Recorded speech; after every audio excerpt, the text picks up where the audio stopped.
Hello student, good morning. आपका स्वागत है हमारे यूट्यूब चैनल मैं स्टडी पॉइंट में।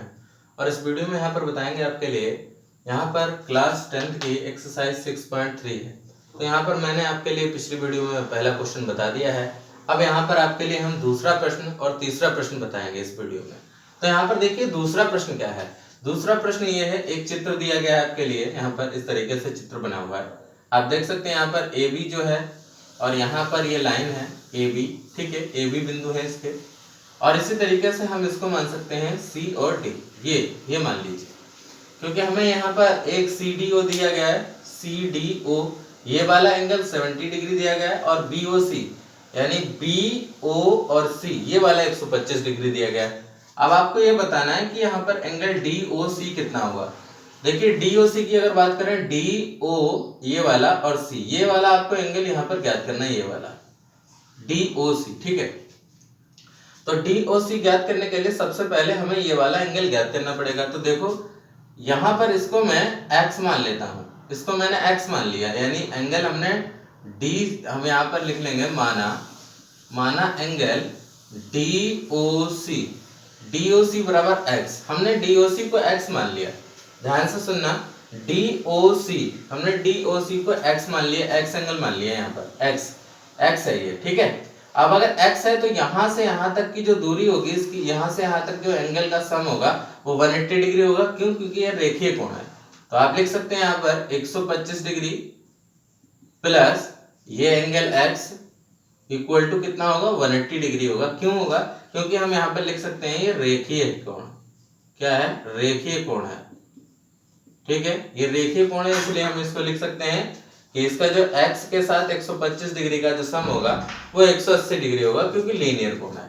अब देखिए एंगल x को निकाल लेंगे, एंगल x बराबर 180 डिग्री माइनस का 125 डिग्री। तो 180 में से ये 125 घटा दो, तो यहाँ पर घटा देंगे, 10 में से 5 गया, यहाँ पर 5 बचा, और यहाँ पर आपके लिए 7 में से 2 गया 5, यानी 55 डिग्री, 55 डिग्री यहाँ पर आपका आंसर आ गया।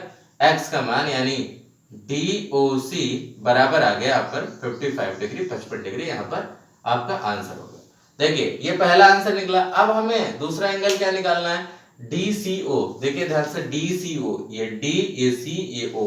अब दो एंगल तो इसके पता चल चुके हैं, तीसरा एंगल आपको निकालना है, तो यहाँ पर निकाल सकते हैं। देखिए क्या लिखेंगे, DCO, एंगल DC ये सेकेंड है, ये सेकेंड है, ये फर्स्ट है, ठीक है। DCO ये वाला एंगल DCO ये हमें निकालना है, प्लस इस तरीके से हमारे पास ये वाला एंगल आ चुका है। देखिए हमारे पास DOC एंगल आ चुका है, कितना, 55 डिग्री। तो हम लिख लेंगे DOC और प्लस ये हमें 70 डिग्री, प्लस 70 डिग्री, इनका जो सम होगा वो 180 डिग्री होगा नहीं होगा, क्योंकि यहाँ ये एंगल और ये तीनों का एंगलों का जो सम होगा, त्रिभुज के तीनों एंगलों का सम 180 डिग्री होता है। तो यहाँ पर देखिए DCO निकालना है, इसको तो x मान लो, प्लस DOC हमारे पास आ चुका है 55 डिग्री, ये रख लिया, 55 degree plus 70 degree equal to 180 degree. Clear है? अब देखें इन पे यहाँ पर जोड़ लेते हैं, x प्लस इनको जोड़ लो, 5 और 7 5 12 का यहाँ पर ये हो जाएगा 12, ठीक है। तो यहाँ पर 5 आ गया और 7 5 12, 125 डिग्री और बराबर में 180 डिग्री। तो यहाँ पर आप घटा लेते हैं, x बराबर निकल आएगा 180 माइनस का 125 डिग्री। तो यहाँ घटा लेते हैं, 10 में से 5 गया 5, और यहाँ पर 7 में से 2 गया 5, और ये 55 डिग्री। x का मान आ गया, यहाँ पर भी x का मान 55 डिग्री, यानी ये वाला एंगल आ गया आपके लिए, कौन सा, DCO, ठीक है। एंगल DCO 55 डिग्री ये आ गया। अब इसी तरीके से हम यहाँ पर तीसरा एंगल निकालेंगे। अब हमारे पास दूसरा DCO आ गया। अब OAB, देखिए OAB यानी ए वाला एंगल यहाँ पर निकालना है। अगर ये एंगल निकालना है आपके लिए तो क्या करोगे, देखो 125 के साथ इधर लीनियर एंगल ले लेंगे। अगर 125 के साथ इधर लीनियर एंगल लेंगे तो ये कितना आया था, 125 के साथ एंगल देखिए ध्यान से, ये आया था 55 डिग्री, यानी यहाँ पर जो एंगल आ जाएगा, क्योंकि लीनियर एंगल है तो ये आ जाएगा 55 डिग्री। कितना आ जाएगा, 55 डिग्री। तो ये 55 डिग्री जब है तो यहाँ पर ये 55 है, ठीक है। और आपके लिए क्या करना है, यहाँ पर ये 70 डिग्री है, तो इसके करस्पॉन्डिंग अल्टरनेट एंगल है, तो अल्टरनेट एंगल है तो ये 70 डिग्री होगा इधर से, तो यहाँ पर भी 70 डिग्री होगा। अब ये दो एंगल आ गए, तीसरा आपको निकालना है। इसको हम अल्फा मान ले रहे हैं, जिसको हमने ओ ए बी माना। तो हम मान ले रहे हैं यहाँ पर माना angle O A B equal to alpha, alpha मान लिया हमने, ठीक है। ये वाला एंगल अल्फा मान लिया, दोनों और तीनों का सम 180 डिग्री होगा। तो आप यहाँ पर लिख लीजिए 55 प्लस 70 डिग्री प्लस अल्फा बराबर 180 डिग्री, ठीक है। अब इनको जोड़ लीजिए, कितना हो जाएगा यहाँ पर, ये हो जाएगा 5 7 5 12 125 प्लस अल्फा बराबर 180 डिग्री। तो अल्फा बराबर हो जाएगा 180 डिग्री माइनस का 125 डिग्री, 10 में से 5 गया 5, 7 में 2 गया ये 55 डिग्री। यानी ये भी इसका अल्फा का मान कितना आ जाएगा 55 डिग्री। कितना आ जाएगा 55 डिग्री, यहाँ पर आपका आंसर आ जाएगा। यानी एंगल ओ ए बी बराबर 55 डिग्री। क्लियर। तो इस तरीके से यहाँ पर इस क्वेश्चन को कर सकते हैं। पूरी तरीके से हमने तीनों एंगलों को निकाल दिया। मान डीओसी ये आ गया और डीसीयू, यहाँ पर ये डीसीयू आ गया 55 डिग्री और यहाँ पर ओ ए बी ये 55 डिग्री हो गया, ठीक है। तो इस तरीके से यहाँ पर क्वेश्चन को कर सकते हैं। अब देखिए अगला क्वेश्चन करते हैं इसका, यहाँ पर लिख लेना। इससे अगला क्वेश्चन करते हैं जो कि यहाँ पर बहुत ही इंपॉर्टेंट क्वेश्चन है, तीसरा क्वेश्चन, ठीक है। तीसरा क्वेश्चन करते हैं। देखिए तीसरा क्वेश्चन क्या है। तीसरा क्वेश्चन आपका एक ट्रेपेजियम दिया गया है और ट्रेपेजियम का नाम जो है एबीसीडी है। मैं बना देता हूं, ये समलंब चतुर्भुज एबीसीडी, ठीक है। एबीसीडी यहाँ पर है ए बी सी डी और इसके दो डायगोनल यानी विकर्ण दिए गए हैं, ए से लेकर सी तक की और बी से डी। दो विकर्ण है इसके एसी और बीडी। एसी और बीडी इसके विकर्ण है दो, ठीक है। ये विकर्ण है आपको दिया गया है और ए बी पैरेलल है डीसी के, यानी ए बी समांतर है डीसी के। क्लियर है। ए आपको दिया गया है, आपसे ये प्रूफ करा रहा है कि यहां पर क्या प्रूफ करना है कि डीओ अपॉन बीओ, ये रेशियो है, मैं लिख देता हूं। क्या प्रूफ करना है, डीओ अपॉन बीओ बराबर है यहाँ पर ओसी अपॉन ओ ए, ये आपको प्रूफ करना है। देखिए ये जो लिखा हुआ है यहाँ पर इतना तो आपको लिए दिया गया है कि एसी और बीडी जो है दो विकर्ण है, ए बी पैरेलल है डीसी के, ए बी समांतर है डीसी के और यहाँ पर डीओ बीओ बराबर ओसी अपॉन ओ ए आपको प्रूफ करना है। कैसे करेंगे देखिए ध्यान से। यहाँ पर जो पैरेलल लाइंस हैं और इसका इंटरसेक्टिंग पॉइंट यानी प्रतिच्छेदन बिंदु ओ है, प्रतिच्छेदन बिंदु इसका क्या है ओ है। अब यहाँ पर जितने भी, और आपके लिए ये भी बताया गया कि ये जो एंगल हैं वो कैसे होंगे, समरूप होंगे, सिमिलर होंगे। तो इस तरीके से हम यहाँ पर एंगल को लिखेंगे।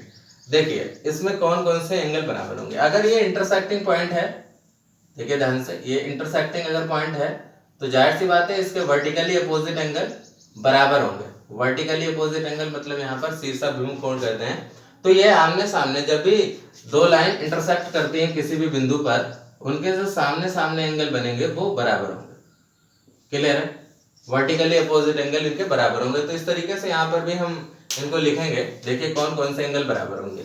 यहाँ का AOB एंगल AOB बराबर होगा, यानी ये वाला एंगल AOB, ये वाला AOB बराबर होगा किसके, इसी तरीके से इसमें इसके बराबर होगा DOC के, यानी एंगल DOC के बराबर होगा। क्यों, क्योंकि ये वर्टिकली अपोजिट एंगल है। आप लिख सकते हो शीर्षाभिमुख कोण, ठीक है, विमुख कोण, वर्टिकली अपोजिट एंगल, ठीक है। क्लियर है। ये बराबर होंगे। इसी तरीके से और भी एंगल बराबर होंगे। यहाँ का यहाँ से बराबर, AOD एंगल AOD बराबर होगा, AOD बराबर होगा BOC के, BOC के। ये भी शीर्षाभिमुख कोण है, इनमें भी लिख देते हैं कोण, ये भी बराबर होंगे, ठीक है। जब ये एंगल बराबर होंगे, इसी तरीके से यहाँ पर साइडें भी बराबर होंगी, लेकिन सब साइड बराबर नहीं, क्योंकि नीचे की जो साइड होगी वो इक्वल नहीं होगी। अब ये एंगल बराबर है आपके लिए, ठीक है। इसी तरीके से हम कह सकते हैं कि यहाँ पर जब ये वाले एंगल बराबर है और सभी एंगल बराबर होंगे, वर्टिकली अपोजिट एंगल यहाँ पर, और जो भी ये भी एंगल बराबर होंगे। अगर ये बराबर है वर्टिकली अपोजिट एंगल, तो यहाँ पर क्या कर सकते हैं, ध्यान से सुनिए कि यहाँ पर DOC, इसे लिखो DOC, यानी एंगल DOC बराबर होगा, DOC बराबर होगा AOB के, ये बराबर होगा। जब ये बराबर होगा तो आप यहाँ पर कह सकते हैं कि ये जो दोनों फिगर हैं, ये जो दोनों त्रिभुज हैं वो समरूप होंगे, एक जैसे होंगे, यानी त्रिभुज AOB समरूप होगा त्रिभुज DOC के समरूप होगा। ठीक है, सर्वांगीण नहीं कहेंगे, यहाँ पर समरूप कहेंगे, क्योंकि एक जैसे हैं, यहाँ से भी एक जैसे हैं। अगर ये एक जैसे हैं तो इनकी साइडें और एंगल एक जैसे होंगे, तो यहाँ पर हम लिख सकते हैं कि जो D से लेकर O तक की दूरी है, यानी DO, क्योंकि ये डायगोनल है, इंटरसेक्टिंग पॉइंट से या मिड पॉइंट है, तो ये दूरियां बराबर होंगी, इसलिए हम लिख सकते हैं, इसलिए क्या लिखेंगे, D से लेकर O तक की दूरी बराबर होगी O से लेकर B तक की दूरी, OB, DO बराबर OB। क्लियर है, इंटरसेक्टिंग पॉइंट है यहाँ पर, इसलिए बराबर होगी दूरी। इसी तरीके से CO AO के बराबर होगा, CO AO के बराबर होगा, क्योंकि ये दूरियां बराबर होंगी। अगर ये दूरियां बराबर हैं तो इसी तरीके से हम लिख सकते हैं कि इनका अनुपात भी बराबर होगा भाई, D से लेकर O तक का अनुपात DO यानी बराबर DO ये वाला, और BO देखो यहाँ से लेकर यहाँ तक इसका अनुपात DO अपॉन BO का रेशियो जो होगा, क्योंकि समरूप है, DO और OB का जो रेशियो होगा वो किसके बराबर होगा, OC यानी O से लेकर C तक की दूरी के और O से लेकर A तक की दूरी के, तो OC अपॉन OA ये बराबर होगा। तो हम कह सकते हैं यहाँ पर हेंस प्रूव्ड, है ना, ये जो है प्रूव हो गया कि अगर ये समरूप होंगे तो ये इनका रेशियो बराबर होगा, यानी D से लेकर O तक की दूरी O से लेकर B तक की दूरी के बराबर होगा, और CO की दूरी OA के बराबर होगी, क्योंकि ये डायगोनल है और ये विकर्ण एक दूसरे को इंटरसेक्ट करते हैं एक जगह पर, और जब भी इंटरसेक्ट करेंगे तो यहाँ से जो दूरियां होंगी डायगोनल की वो बराबर होती है। ठीक है, तो यहाँ पर इस तरीके से हम यहाँ पर समझ सकते हैं। यहाँ पर आपके लिए 2 क्वेश्चन समझा दिया, आपके लिए समझ गए होंगे दोनों क्वेश्चनों, और इसी तरीके से आपको कंटिन्यूस लगातार ऐसे ही क्वेश्चन समझने को मिलेंगे।